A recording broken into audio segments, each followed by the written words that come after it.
کہ بعض خواتین کا بھی سوال تھا کہ اس میں تو خواتین کے لیے الگ نماز الگ طریقہ نہیں ہے، جیسا کہ ہم زیادہ تر ویسے ہی فالو کر رہے ہیں، تو یہ بھی سمجھ لیجئے ایکشن و حرکات میں خواتین کے لیے الگ سے کوئی اور ایکشن اللہ کے رسول صلی اللہ علیہ وسلم سے مروی نہیں ہے،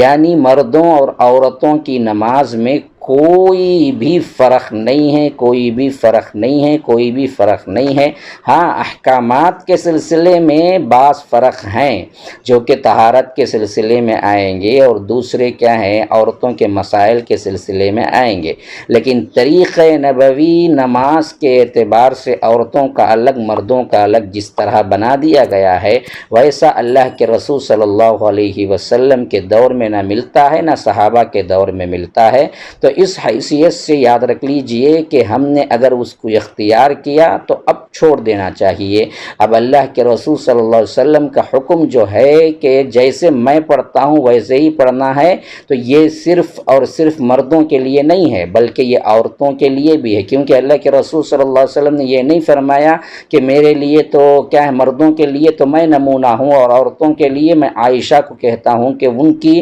طریقے کی پیروی کرو یا ان کو دیکھ کر نماز پڑھو رضی اللہ عنہا۔ تو اللہ کے رسول نے ایسا نہیں کہا، تو صاف کہا کہ اللہ کے رسول صلی اللہ علیہ وسلم نے میں جو پڑھ رہا ہوں وہی دراصل آپ کے لیے نمونہ ہے۔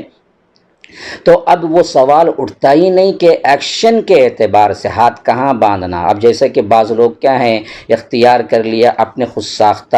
اصول سے یا قیاس سے کہ عورت سینے پہ باندھے گی، مرد نیچے باندھے گا، حالانکہ کیا ہے، اللہ کے رسول سینے پہ باندھنے کا دلیل اور اللہ کے رسول صلی اللہ علیہ وسلم پر سینے پہ باندھنے کی حیثیت سے ہمیں حدیث مروی آئی ہیں، بس مسئلہ ختم، مرد بھی وہیں باندھے گا، عورت بھی وہیں باندھے گی، رکوع ہے، سجدہ ہے، قیام ہے، ان ایکشن میں کوئی الگ تبدیلی نہیں ہے۔ ہاں، کپڑوں میں الگ مسئلہ ہے، اسی طرح کیا ہے، احکامات میں الگ مسائل ہیں، لیکن اللہ کے رسول صلی اللہ علیہ وسلم کے طریقے کے اعتبار سے عورتوں کے لیے بھی وہی نماز ہے، وہی طریقہ ہے جو مردوں کے لیے بھی ہے، اس میں کوئی تفاوت نہیں ہے۔ ہاں، بہت سے لوگوں نے تقلیدی ذہن اختیار کیا تو انہوں نے یہ کام کر دیا، اللہ ان کے لیے بھی ہم یہی دعا کرتے ہیں کہ اللہ ان کو ہدایت دے۔